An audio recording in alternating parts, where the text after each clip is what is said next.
D'abord, nous allons reparler de football. Et pour ça, nous allons aller en Israël. Vous me direz quel rapport entre Israël et le football, Israël et l'euro. Bien, vous allez voir, il s'agit de sécuriser les matchs de football, ou les enceintes, si vous voulez, les stades. Et dans le contexte, ici, en France, d'état d'urgence, c'est un enjeu majeur, comme vous le savez. Et les experts se sont beaucoup tournés vers Israël pour découvrir de nouvelles technologies qui concernent la sécurité. Et vous allez voir, Franck va vous expliquer comment on prépare en quelque sorte, c'est un peu ça Franck, hein, le stade du futur là-bas en Israël. Bonjour.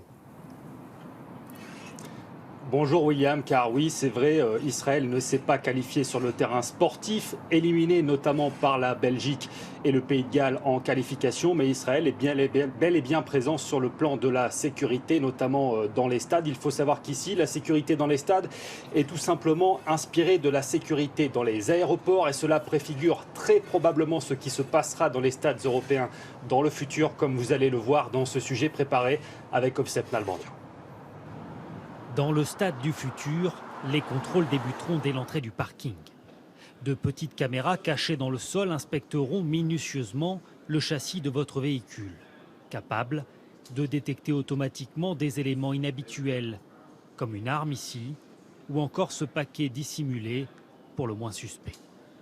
Ensuite, pour rentrer dans le périmètre du stade, au-delà de la fouille habituelle, vous devrez affronter, comme moi, cet appareil aux airs d'aspirateur de table. Si j'arrive à l'entrée avec ce sac, comment est-ce que vous faites?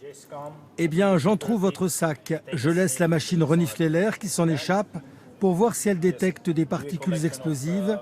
Et quelques secondes plus tard, j'ai le résultat. Le contrôle ne prend que 8 secondes, plus redoutable encore que les chiens renifleurs. Même si vous prenez votre meilleur chien renifleur, il ne pourra travailler efficacement que 20 minutes avant de se fatiguer. Alors que ces détecteurs marchent en continu et du premier au millième contrôle, vous aurez un résultat infaillible. Mais le scénario le plus redouté, le voici. Un drone kamikaze venu semer la terreur dans le stade.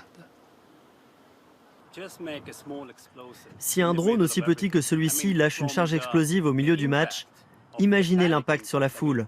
Les gens paniqueront, se mettront à courir dans tous les sens et il y aura des morts dans ces mouvements de foule.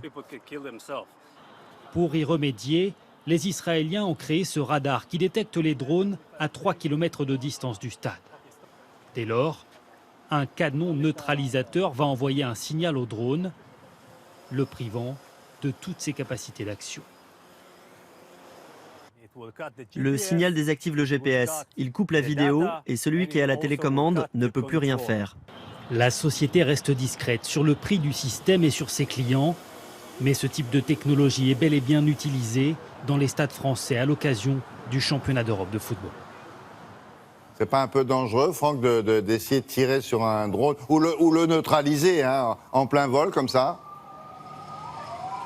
Alors on nous a dit que non, démonstration à l'appui, et c'est vrai que ce drone, une fois qu'il est neutralisé, reste en quelque sorte en vol stationnaire, et une fois que la batterie est épuisée, eh bien, il va redescendre très progressivement vers la pelouse pour se poser, mais là où ça devient intéressant, c'est que ce canon que vous avez vu dans le reportage peut tout simplement réactiver la puce GPS. Et pourquoi c'est intéressant? Eh bien parce que le drone dans ce cas-là va rejoindre sa base, il va rejoindre son point de départ et peut-être le pilote qui est aux manettes, et pour les policiers, cela permettra peut-être, si vous me passez l'expression, de pincer la personne qui avait voulu faire entrer ce drone. Alors pourquoi les autorités sont inquiètes? Eh bien tout simplement parce que ce type d'appareil s'achète aujourd'hui dans le commerce. Vous et moi, on peut aller en acheter un pour quelques centaines d'euros à peine. C'est très facile à piloter. Voilà pourquoi l'Euro a décidé d'équiper les 10 stades et les 24 centres d'entraînement du championnat d'Europe de ce type de brouilleur de drone. Mais le coup du retour à l'envoyeur, ça a un effet boomerang, c'est-à-dire ça repart sur celui qui le pilote, quoi. C'est incroyable ça. Oui, tout à fait, mais c'est ça qui est intéressant parce que les policiers vont pouvoir suivre, traquer ce drone qui va donc quitter le stade et retourner parfois à 2 km, 3 km de là.